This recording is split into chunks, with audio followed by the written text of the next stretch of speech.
오늘은 디모데후서 3장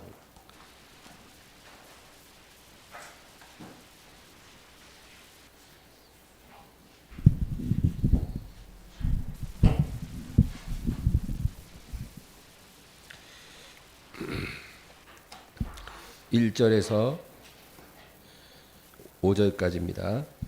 너는 이것을 알라. 말세에 고통하는 때가 이르러 사람들이 자기를 사랑하며 돈을 사랑하며 자랑하며 교만하며 비방하며 부모를 거역하며 감사하지 아니하며 거룩하지 아니하며 무정하며 원통함을 풀지 아니하며 모함하며 절제하지 못하며 사나우며 선한 것을 좋아하지 아니하며 배신하며 조급하며 자만하며 쾌락을 사랑하기를 하나님 사랑하는 것보다 더하며 경건의 모양은 있으나 경건의 능력은 부인하니 이 같은 자들에게서 내가 돌아서라. 아멘. 오늘 읽은 본문은 너무나 중요하기 때문에 제가 종종 본문으로 사용하는 것 같습니다. 여러분, 오늘이 올해 마지막 예배가 되겠네요. 참 세월이 빠릅니다.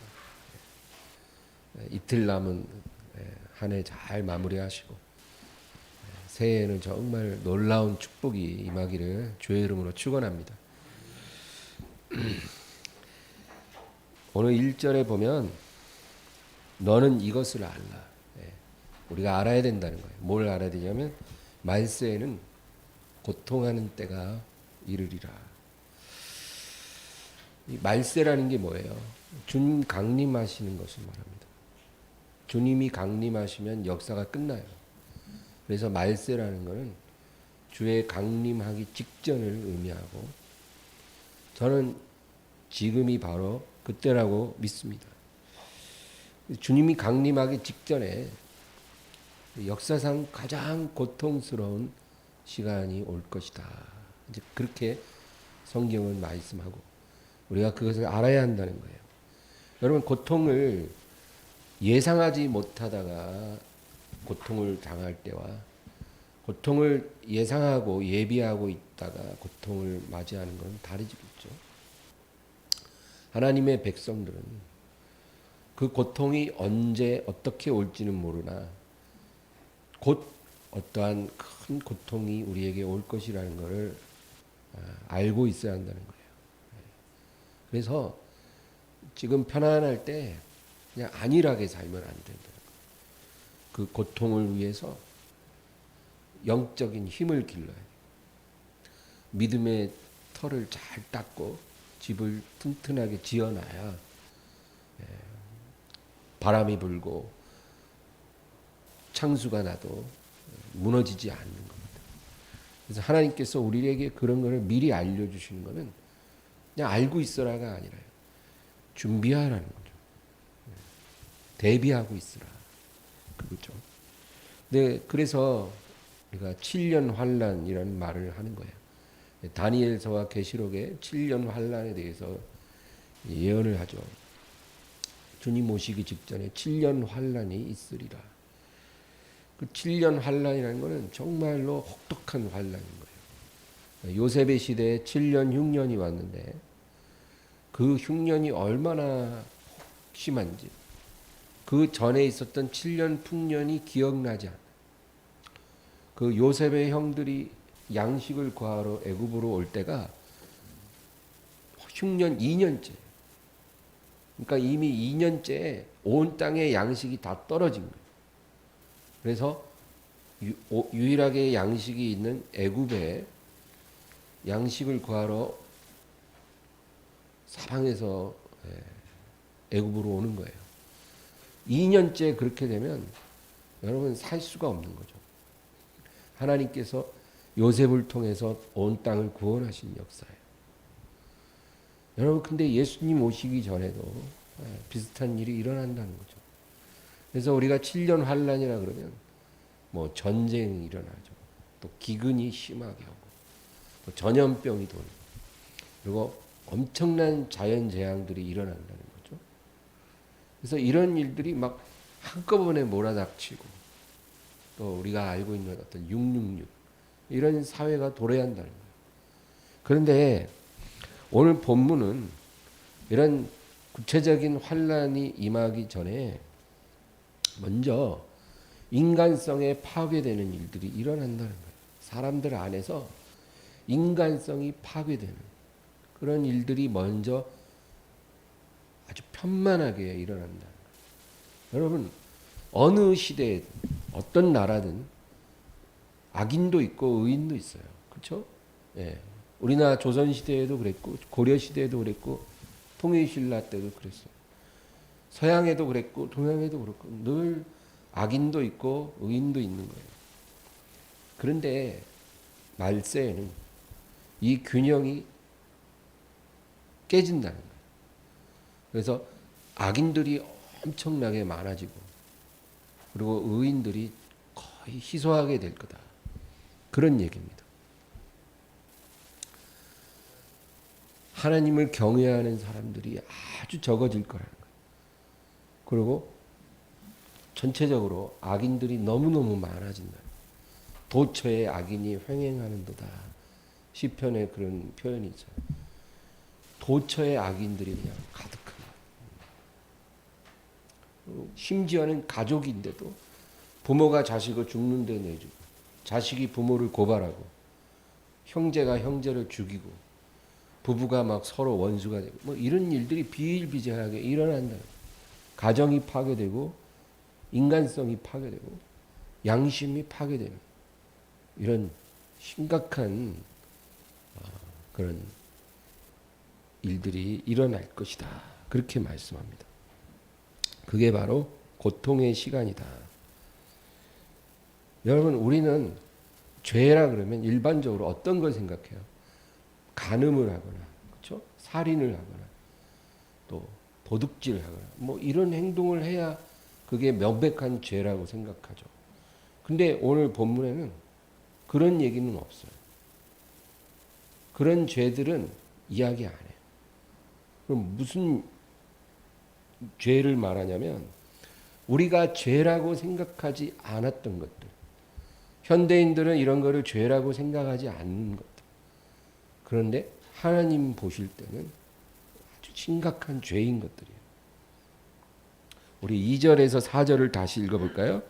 사람들이 자기를 사랑하며 돈을 사랑하며 자랑하며 교만하며 비방하며 부모를 거역하며 감사하지 아니하며 거룩하지 아니하며 무정하며 원통함을 풀지 아니하며 모함하며 절제하지 못하며 사나우며 선한 것을 좋아하지 아니하며 배신하며 조급하며 자만하며 쾌락 사랑하기를 하나님 사랑하는 것보다 더하며. 예. 여러분 여기 나온 것들은요 남 얘기가 아닌 거예요. 사실 저나 우리 모두가 다 어느 정도는 갖고 있는 것들이에요. 요즘 사람들은 이런 것들 절대 죄라고 생각 안 해요. 여러분 자기를 사랑하지 않는 사람이 어디 있어요? 우리 안에 다 있거든요. 돈 싫어하는 사람 어디 있어요? 다 돈 좋아요.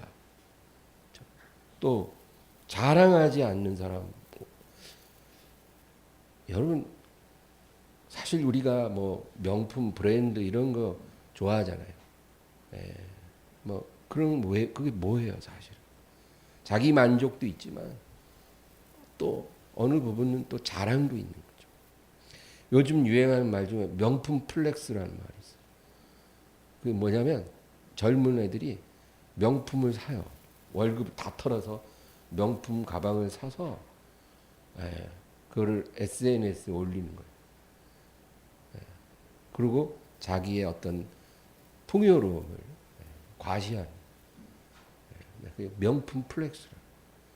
여러분 이런 행동들이 죄라는 생각을 안 해요 이제. 그런 걸 뭐 누가 죄라고 합니까? 당연하게 뭐 그럴 수 있다. 그러나 여러분 하나님은 이런 것을 기뻐하지 않죠. 그 외에 뭐 여러 가지 뭐 감사하지 않는 것, 거룩하지 않고 정의 없고 원통함을 풀지 않고 남을 모함하고 절제가 안 되고 싸납고 뭐 조급하고 자만하고 쾌락사랑 이런 것들은 현대인들에게 너무나 일상적인 일들이라 죄라 생각 안 해요. 그런데 말세에는 이런 일들이 어마어마하게 확대돼서 고통의 시간이 오리라. 그 중에서 제일 중요한 게 첫 번째 나오는 자기를 사랑하는 거예요. 여러분 이게 모든 죄의 근원이에요. 자기를 사랑하는 거. 하나님보다 나를 더 아끼고 하나님보다 나를 더 중요하게 생각하는 거. 이런 마음이 자기를 사랑하는 거고 이게 죄의 본질이에요. 우리가 처음에 하나님께 나올 때는 이런 죄는 우리가 깨닫질 못해요. 그냥 뭐 술이나 안 먹었으면 좋겠다. 그렇죠? 예. 이런 식이죠. 그러나 이제 우리 안에 성령이 오시고 말씀이 들어오면 하나님께서 이런 죄를 비춰주는 거예요. 이런 죄는 언제나 있었지만 그 죄가 깨달아지는 때가 오는 거죠. 그래서 예전에 죄라고 생각하지 않았는데 그게 지금 죄로 느껴지면 내가 그만큼 영적으로 성장했다는 거예요. 하나님보다 내가 더 중요한 거예요. 여러분 이게 죄의 본질이에요. 우리가 이제까지 그렇게 살아왔고 많은 크리스찬들이 지금도 그렇게 살고 있어요. 입술로는 아니라고 하지만 실제로는 그래요. 이게 죄입니다. 말세에는 이런 마음으로 살아가는 불신자들뿐만 아니라 대부분의 크리스찬들도 이렇게 된다는 거예요. 이러한 사람들이 거의 다가 될 거라는 거예요. 얼마나 여러분 심각합니까? 그래서 오늘 5절에 보면 경건의 모양은 있으나 경건의 능력은 부인하니 이 같은 자들에게서 내가 돌아서라. 경건의 모양만 있는 사람이 바로 이런 사람이에요. 하나님을 믿어. 예수님을 사랑한다고 말은 하지만 사실은 예수님보다 자기가 더 중요한 사람. 이런 사람들이 바로 경건의 모양만 있고 능력을 부인하는 사람들이에요. 여러분 누가 하나님 욕하고 누가 예수님 욕하면 우리 별로 기분 안 나빠요. 뭐 이렇게 잘도 참아요. 그냥 그런가 이러고 넘어가요. 그러나 누가 뒤에서 내 욕을 했다. 뭐 이런 얘기 들리면 빡쳐요 그냥. 뭐 그 놈이 무엇이 어쩌고 어째? 굉장히 화가 나요. 하나님 욕하는 소리 들으면 화 안 나면서 누가 자기 욕했다 그러면 엄청 열받아요. 하나님 이름이 더럽혀지는 거는 그럴 수도 있고 내 이름이 더럽혀지면 못 참는 거예요. 여러분 이런 우리의 모습들 이게 뭐 우리의 모습이에요. 저부터. 그게 뭐예요? 하나님보다 내가 더 중요한 거예요. 우리가 이런 부분에 대해서 죄라고 생각 안 하고 회개한 적도 없이 살아왔잖아요. 우리가 깨닫고 하나님 내가 하나님의 이름을 더 귀하게 여기며 살기 원합니다. 이렇게 기도하면 하나님께서 기뻐하실 거예요.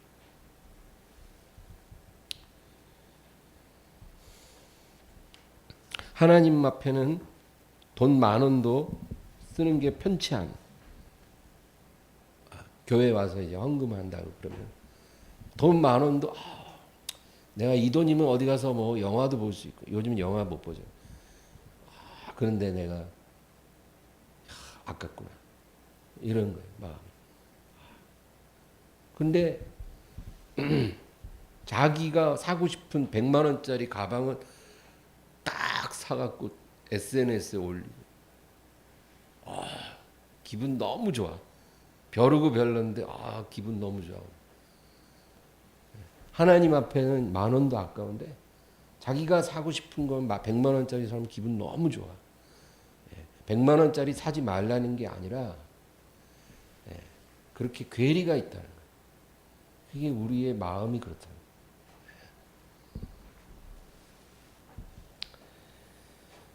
거예요. 자기를 사랑하는 사람은 상처를 잘 받습니다. 그래서 오늘 3절에도 원통함을 풀지 않는다. 그렇죠? 상처도 잘 받고 상처를 잘 잊지를 않아요. 원통함을 계속 담고 있어요. 이게 자기가 자기 안에서 크게 자리 잡으면 상처를 잘 받게 돼요. 누가 말 한마디 해도 날 무시하는 소리처럼 들려요.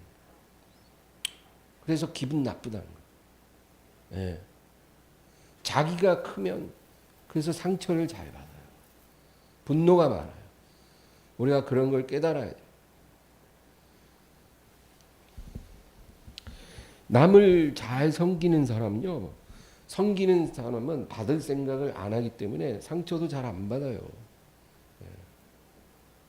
근데 안 섬기고 살면 받고 싶기 때문에 받고 싶은데 못 받으면 화가 나고 상처가 된다는 겁니다. 그래서 교회에 이런 사람들이 많아진다면 이게 말세의 징조예요. 섬기는 자는 적고 불평하는 사람 많고 요즘 교회들이 대부분 다 그래요. 제가 왜 아냐면 제가 이전에 거쳤던 교회들에서 성도들이 전화가 와요. 전화가. 예. 이제 개척교회 목사니까 저한테는 말을 해도 어디 안 퍼지겠지. 이제 이러면서 저한테 이제 열받는 거 있으면 다 전화해요. 아, 목사님 말이야. 우리 교회가 어떤 줄 아세요? 어떤데요?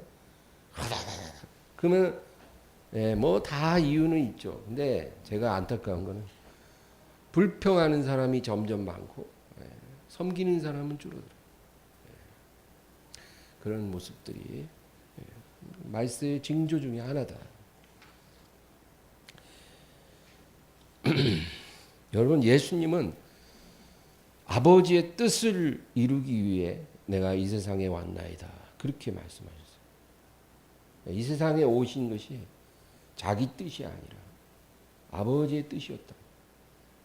그리고 이 세상에 사실 때도 철저히 아버지 뜻 안에서만 사셨어요. 그래서 나의 양식은 나를 보내신 이의 뜻을 행하고 그의 일을 온전히 이루는 이것이니라. 그런 말씀 봐요. 여러분, 만약에 우리가 사장이고 어떤 직원을 고용했는데 그 직원이 뭐라 그러냐면 나의 양식은 우리 사장님의 원하는 모든 일을 행하고 그 목표를 이루는 것입니다. 저는 그게 제 양식입니다. 뭐 이런 말 하는 사람은 없겠죠. 그런 직원이 있다면 얼마나 충성되겠어요. 사장님이 볼 때 얼마나 감동되겠어요. 예수님이 그러셨어요. 육체로 오셔서 나의 양식은 나를 보내신 아버지의 뜻을 행하고 그의 일을 온전히 이루는 것이니라. 조금도 거짓이 아니고 과장이 아니고 예수님은 아버지 뜻을 양식처럼 먹으면서 이 세상에서 사셨어요. 하루는 예수님이 방에서 말씀하시는데 밖에 그 어머니와 형제들이 예수님을 찾아온 거예요. 당신의 모친과 형제들이 밖에 있나이다. 누가 내 모친이며 내 형제요 자매냐. 둘러있는 자들 보시고 바로 이들이다. 내 모친과 형제 자매는 아버지의 뜻을 행하는 자들이다.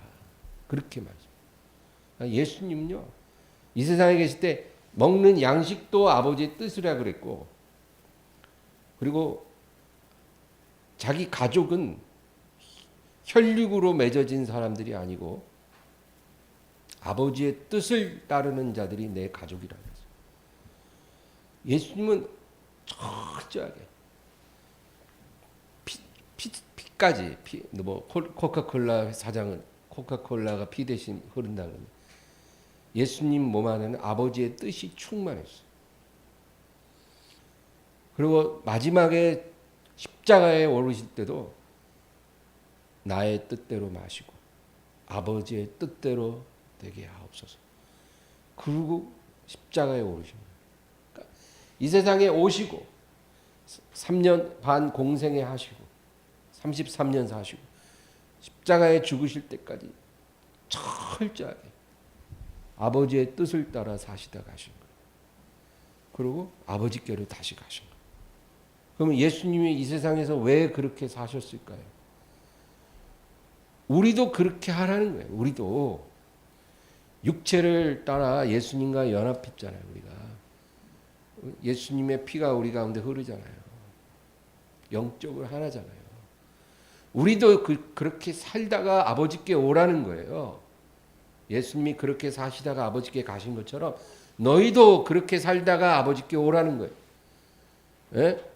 성공하고 많이 누리고 즐기고 오라는 게 아니라 나처럼 살다가 아버지의 뜻을 이루고 살다가 아버지께 오라는 거예요. 우리가 이거 깨달아도 이렇게 살기가 쉽지 않을 텐데 이걸 모르는 사람들이 어떻게 이렇게 살겠냐고요. 그래서 우리가 하나님 말씀으로 자꾸 변화받아야 돼요. 그래서 안 되더라도 알아야 조금씩 변할 수 있는 거예요. 우리가 어떻게 그렇게 할 수 있을까요? 여러분, 우리를 그렇게 하도록 도와주시는 분이 오셨어요. 누구예요? 성령. 성령이 우리 가운데 오셨기 때문에 그게 가능해지는 거예요. 예수님처럼 사는 게 가능해지는 거예요. 성령이 없을 때는 그게 불가능하지만 성령이 오시면 가능해지는 거예요. 그러면 그냥 성령이 우리를 도와주는 게 아니라 우리가 기도와 말씀의 문을 열어야 성령님이 손을 내밀어서 우리를 당겨주시는 거예요. 그 기도와 말씀의 문은 우리가 여는 거예요. 매일매일 기도하고 말씀을 가까이 해야 돼요. 말씀. 듣는 말씀, 읽는 말씀 가까이 해야 돼요. 매일매일 아침 저녁으로 기도하고 말씀 보고 우리가 이렇게 하면 성령님이 손을 탁 내밀어서 우리를 끌어당겨 주셔요. 그래서 우리로 하여금 하나님의 평안으로 이끌어 주셔요. 하나님 예수님이 이 세상에서 사신 것처럼 우리도 살 수 있도록 도와주셔요. 우리의 마음을 변화시켜 주셔요. 가치관이 바뀌게 해주세요. 우리 생각이 달라지게 해주세요. 예전에 나는 절대 이러지 않았는데 우리가 매일매일 기도하고 성경 가까이 하면 성령께서 우리를 그렇게 다듬어 가십니다. 그러나 우리가 기도와 성령 말씀에 가까이 안 하면 성령이 계셔도 아무 일도 못해요. 그냥 마음속에서 근심하시는 거예요. 뭘 하실 수가 없어요. 우리가 할 일은 해야 해요. 내가 문 밖에 서서 문을 두드리노니 누구든지 내 음성을 듣고 문을 열면 내 음성을 듣고 문을 열어라는 거예요. 우리 보고 기도와 말씀으로 문을 열라는 거예요. 그러면 내가 저에게 들어가 저와 더불어 먹고 저는 나와 더불어 먹으리라. 예수님을 문 밖에 계속 세워놓는 성도가 너무 많아요.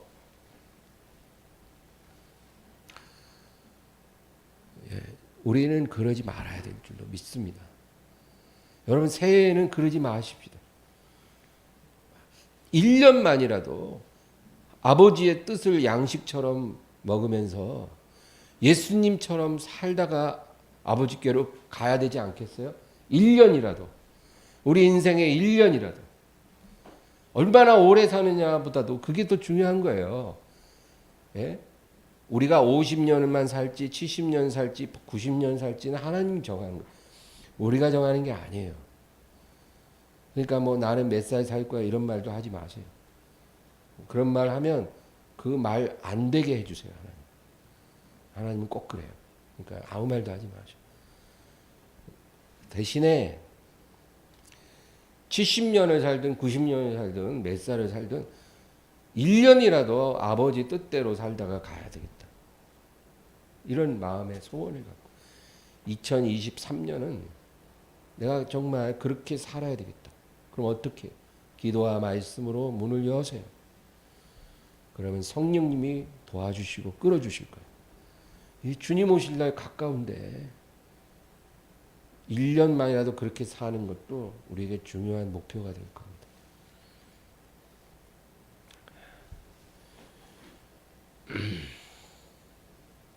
예수님은 자기가 아버지 안에 거하고 아버지가 그 안에 계심을 알았어요. 나와 아버지는 하나이니라. 그래서 아버지와 하나이셨기 때문에 사람들이 예수님을 어떻게 대하든지 별로 신경 쓰지 않았어요. 예수님을 어떻게 사람들이 생각하든지, 예수님에 대해서 어떻게 말하든지, 예수님을 어떻게 대우하든지, 예수님은 그런 거에 별로 중요한 생각을 안 했어요. 예수님을 조롱하고, 모욕하고, 모함하고, 공격하고, 그렇죠? 가는 데마다 바리새인들이 예수님을 얼마나 공격하는지 몰라요. 그리고 한 번은 예수님이 제자들과 사마리아의 한 마을을 지나가려고 하는데 마을 주민들이 입구에 바리케이트를 다 쳐놓고 못 지나간다.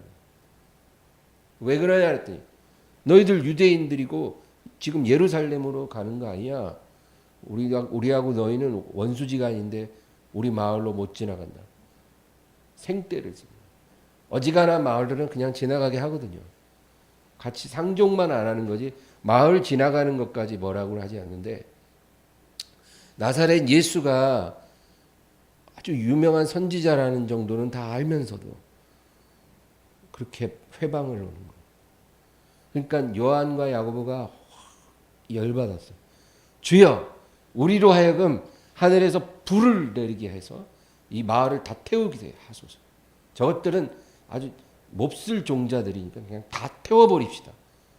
예수님이 제자들을 꾸짖으시고 다른 길로 가시더라. 예수님요 그런 대접을 받아도 화 안 나셨다. 분노하지 않고 오히려 분노하는 제자들을 야단치고 돌아서 가셨어요. 예수님은 자기를 사람들이 어떻게 대우하든지 분노하지 않고 상처받지 않았다는 거예요. 왜? 아버지가 내 안에 계시고 내가 아버지 안에 있기 때문에 사람들이 나를 어떻게 대하든지 그건 중요하지 않다는 거예요. 그럼 예수님만 그럴 수 있는 게 아니라 우리도 그렇게 하라는 거예요. 내가 너희 안에 너희가 내 안에 있지 않느냐. 그러니까 내가 이 세상에서 사람들의 대우에 신경 안 쓴 것처럼 너희도 사람들이 너희를 무시하든 너희에게 뭐 함부로 하든 신경 쓰지 말고 그 넘어서라는 거예요. 하루아침에 그게 다 될 수는 없지만 어떻게 살아야 되는지는 알아야 할 수 있겠죠.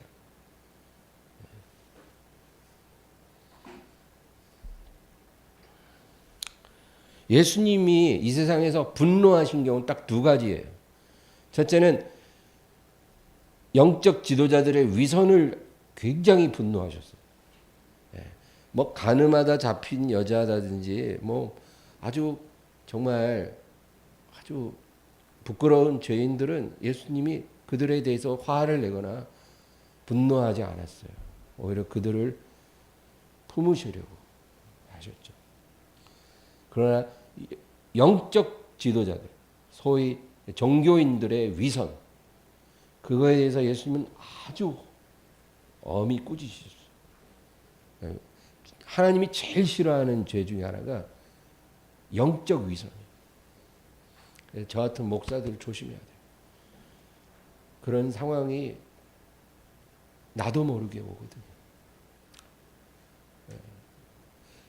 그거 분노하시고 두 번째는 성전을 더럽힐 때 분노하셨어요. 내 아버지 집으로 장사하는 집을 만들지 마라. 너희는 강도의 구례로 만들었다. 하나님의 집이 더럽혀지는 것을 분노하셨어요. 그러나 예수님은 한 번도 자신이 온당한 대우를 받지 못했다고 해서 분노하거나 상처받지 않으셨다는 것. 그거 우리가 기억해요. 예수님도 화낼 줄 알았고 화내신 적도 있지만 자신이 부당한 대우를 받고 모욕당하고 사람들이 자기를 공격한다고 화를 내거나 상처받지는 않으셨다는 거예요. 우리도 그렇게 살라는 거예요. 십자가에 못 박히셨을 때조차도 예수님은 그를 조롱하는 자들을 용서하셨어요. 분노하면 용서할 수 없잖아요. 왜 우리는 이게 안 될까요? 내 안에 내가 너무 크니까 그런 거예요. 내가 너무 많으니까 예수님이 내 안에 들어오지 못하는 거예요. 나를 비워내고 예수님을 모셔야 되는데 내가 자리를 안 비켜요. 그러니까 우리가 예수님처럼 살기가 힘든 거예요. 여러분 그 노래 있잖아요. 가시나무인가. 내 안에 내가 너무 더 많아. 당신의 쉴 곳 없고.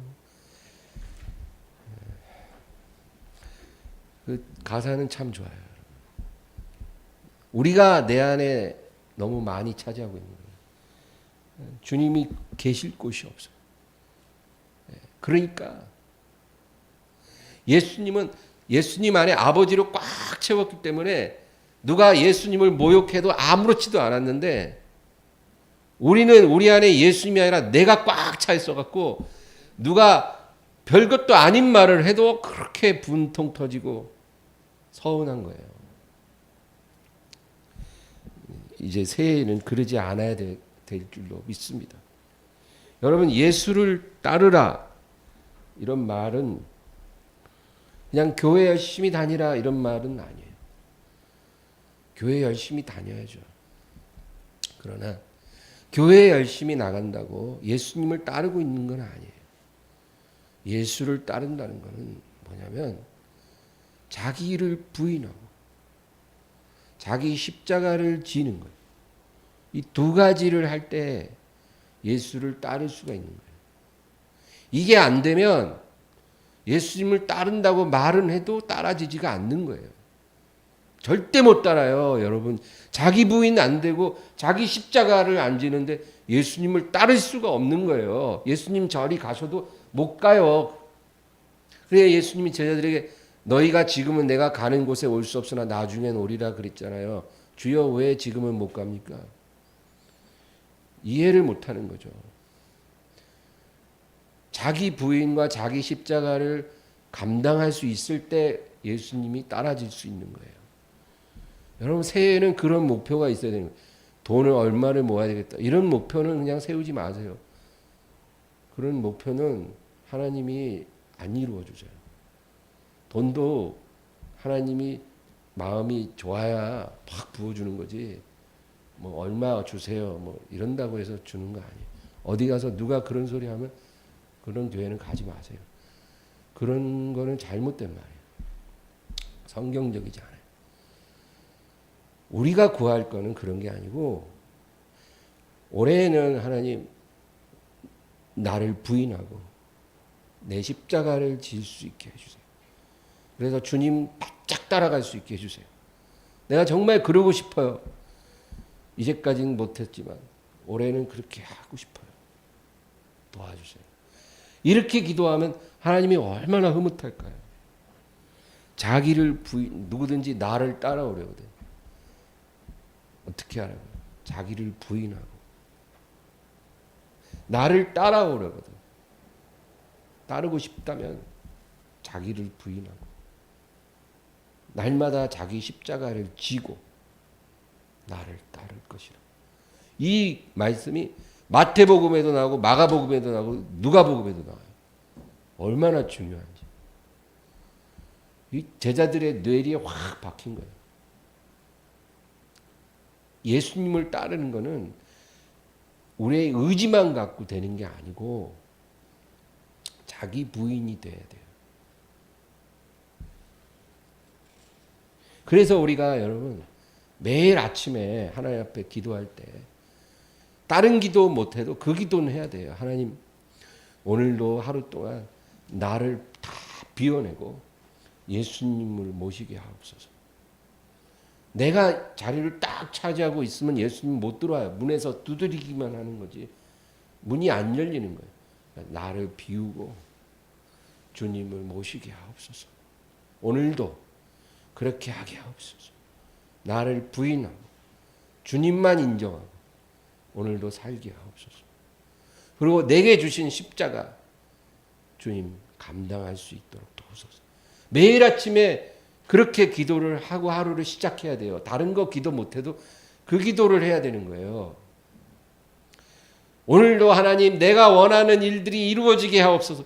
이런 기도만 하면 안 된다는 거예요. 하나님 그런 기도를 원하는 게 아니에요.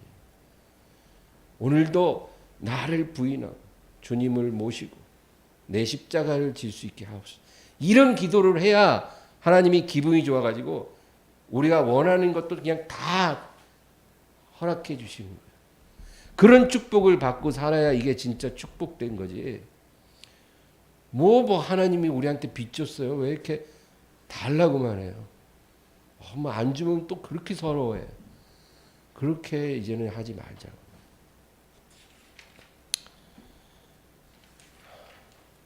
여러분 자기 십자가가 뭘까요? 십자가는 본질적으로 싫은 거예요. 내가 뭐 하고 싶을까? 내가 뭘 원한다 그러면 그건 십자가가 아니에요, 여러분. 어떤 사람은 자기가 하고 싶은 거 다 하면서 십자가 진다 그러는데 그런 건 십자가가 될 수가 없어요. 십자가는요. 누구도 원치 않는 게 십자가예요. 나도 그렇고.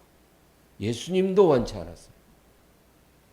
그러나 그것을 하나님이 내게 주신다면 내가 감당하겠습니다. 오늘도 도와주소서. 매일매일 자기 십자가를 지고 주님을 따를 때 그 사람만이 주님을 따라할 수가 있는 거예요.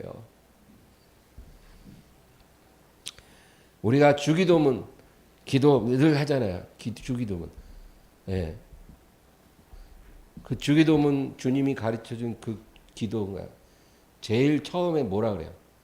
하늘에 계신 우리 아버지요. 이름이 거룩히 여김을 받으시고. 이 기도를 하잖아요. 그게 뭐예요? 하나님 이름이 내 삶 속에서 거룩해지게 하옵소서. 그 뜻이에요. 나의 삶에 오늘도 하나님 이름이 거룩해지게 하옵소서. 우리가 기도할 때마다 제일 먼저 그 기도를 하라고 주님이 가르쳐 준 거예요. 그 어떻게 해야 하나님 이름이 내 삶 속에서 거룩해질까요? 그냥 그렇게 말로 그렇게 말한다고 거룩해지실까요? 하나님 이름이? 그건 아니에요. 우리가 그렇게 말한다고 주기도문 1000번 하면 하나님이 1000번 거룩히 여김을 받는 게 아니라는 거예요. 그런 게 아니고 다른 성경하고 이렇게 매칭을 시켜서 우리가 진리를 깨달아야 돼요. 나의 삶 속에 하나님의 이름이 거룩히 여겨진다는 것은 내가 날마다 나를 부인하고 내 십자가를 질 때만이 하나님의 이름이 나를 통해 거룩해지는 거예요. 우리가 그렇게 기도하라는 거예요. 제일 먼저. 그래서 우리의 기도에 하나님이 기쁘게 역사하시고 우리가 그런 삶을 살 수 있다면 여러분 그 사람이 바로 가장 복 있는 자고 하늘나라에서 영광을 많이 얻을 사람이에요.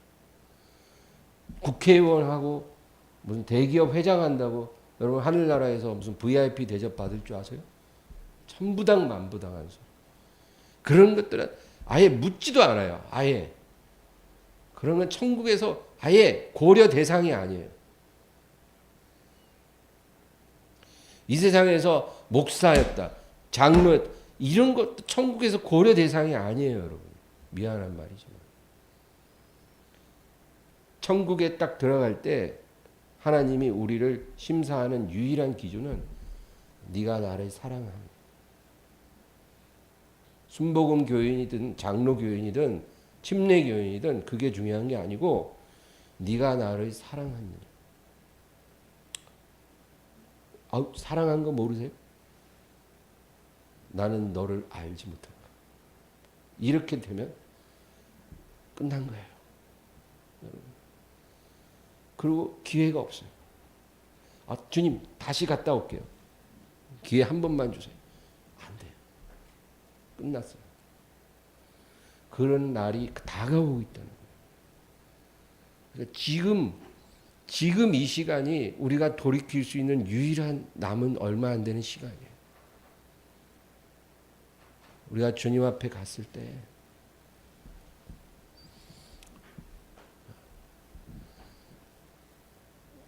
우리 주님이 우리를 인정해 줄 수 있는 사람이 되어야 합니다. 내가 너를 아노라. 네가 나를 사랑하는지 내가 아노라. 베드로가 그렇게 말했잖아요. 주님이 아시나이다. 내가 너를 아노라. 주님이 알아줘야지 그게 진정한 거지. 내가 뭐 말한다고 되는 게 아니에요. 우리가 그렇게 인정을 받으려면 다른 게 중요한 게 아니라 오늘 말씀처럼 자기 부인, 날마다 자기 부인하고 나를 비우고 주님으로 채우고 그리고 자기 십자가 그게 무엇이 됐든 그거 잘 쥐고 오늘도 전진하는 거예요. 전진하는. 그래서 예수님이 이 세상에서 아버지 뜻을 양식으로 삼으신 것처럼 우리도 아버지 뜻을 양식 삼아서 주님 아버지께 갈 때까지 우리가 충성하는 그렇게 살아가는 거예요. 그러면 100% 우리는 주님 앞에 기쁨으로 서게 될 줄로 믿습니다. 오늘 말씀을 기억하면서 잠시 기도하겠습니다. 하나님, 주님, 올해의 마지막 예배를 주님께 드림을 감사합니다. 우리 엠마오 교회 참으로 약한 교회지만 오늘 하나님께서 우리 교회를 향해 너가 적은 능력으로도 내 이름을 배반하지 아니하였도다. 그러한 칭찬을 듣는 교회 되기를 원합니다. 지난 1년간 저희들 너무나 부족했습니다. 하나님 불쌍히 여기시고 23년도에 우리 엠마오 교회도 우리 모든 각자도 우리 주 예수님을 닮아가게 하시고 예수님의 기쁨이 되는 그러한 교회가 되었으면 좋겠습니다. 그렇게 도와주시옵소서. 하나님 매일 아침 저녁 기도로 말씀으로 하나님께 나아가게 하시고 성령님 우리의 손을 잡아서 끌어당겨 주시옵소서. 의지하고 예수님 이름으로 기도합나이다. 아멘. 기도하겠습니다.